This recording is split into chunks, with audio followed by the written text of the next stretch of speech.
know it's a little weird I'm doing a vacuum, but it's a robot vacuum since I also cover sci-fi movies. Robots are frequently in sci-fi movies. It kind of fits. Also, maybe the robot apocalypse will begin on camera and this thing will gut me right in front of your eyes. Goodbye monetization. Hello viral. Ever since I was a kid, I dreamed about someday having robot maids, robot butlers, robot cars. We're getting there. We're getting there. But if there's ever a robot uprising, I just hope they're neater than we are. The DreamTech DreameBot L10 Smart Robot Vacuum.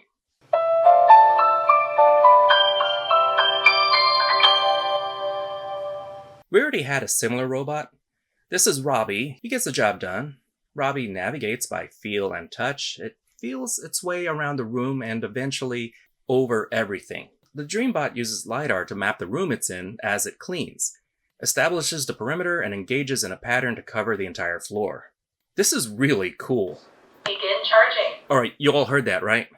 Let's send it on a little test. Use the phone app to establish boundaries, places it shouldn't go. This is good for areas you don't want vacuumed or just to stay out for some reason. I established a little box for demonstration purposes. I dropped some rice as a visual aid. Once unleashed, the little vacuum, now named Rosie by the family, first established a perimeter. Then it begins a search pattern-like path, S-curving back and forth, first in one direction, then in a perpendicular direction. You can also select 1 or 2 passes if your floor is especially nasty. I did note that transitions between raised floors, like this one between my kitchen and dining room, caused the little bot to lose its place momentarily, and I think it threw off the search pattern because it missed a spot. Eventually, it got the last bit on the next pass. You can also take manual control and steer the vacuum where you want it to go. Using the app is a little awkward compared to a physical remote, but it's still good for getting the vacuum to specific locations, and then you can have the AI take over. It avoids cliffs, so no stair surfing. It also works with Alexa. I am sorry if this set off your Alexa. Crap, I should stop saying Alexa. Okay, I was satisfied. But this unit also mops. There is a separate module you pop in underneath, a little water tank with a pad. Attaching this puts the unit into mopping mode. It functions the same way, it just drags this little wet cloth wherever it goes. The pad is removable so you can toss it in the wash. I just wish it came with more than one. I'm sure you can order additional ones online. I found this mystery smear on the floor. I think pet owners know what this is. So I wanted to try out the mopping function.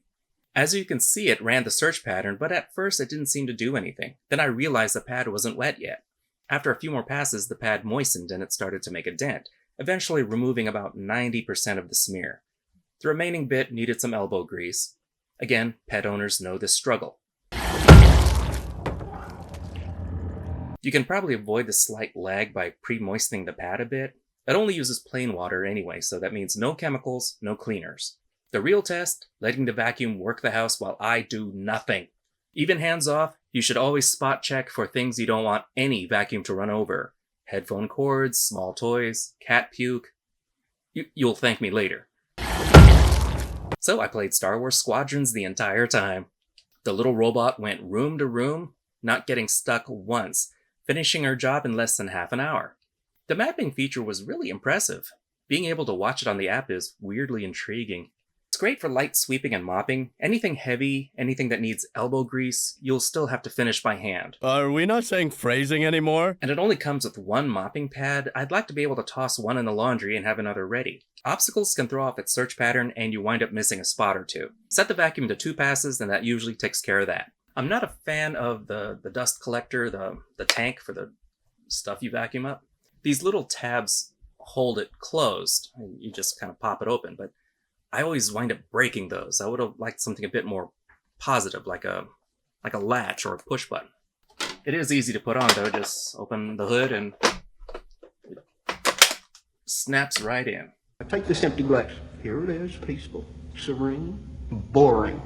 But if it is destroyed,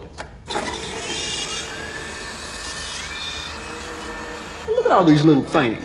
So busy now. Notice how each one is useful. What a lovely ballet ensues, so full of form and color.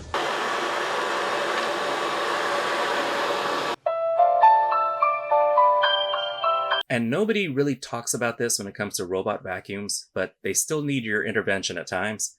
Hair tangles around the spinning brush and the roller. You just pull the hair off and toss it away. If you do this often, you'll extend the life of your brushes, takes care of your vacuum, and it probably won't kill you when it becomes self-aware. 4 Bs. I love this thing. I'm a bit disappointed that it doesn't mop as hard as I needed it to, but something this small isn't going to put a lot of weight on a mopping surface. But it gets the low-hanging fruit and I have less to clean up afterwards. And yes, it takes care of kitty litter awesomely. Thank you so much for watching. Like, subscribe, comment the bell, you know, the usual YouTube stuff. This is theNewBee, and I'll see you later, kids. Toodles!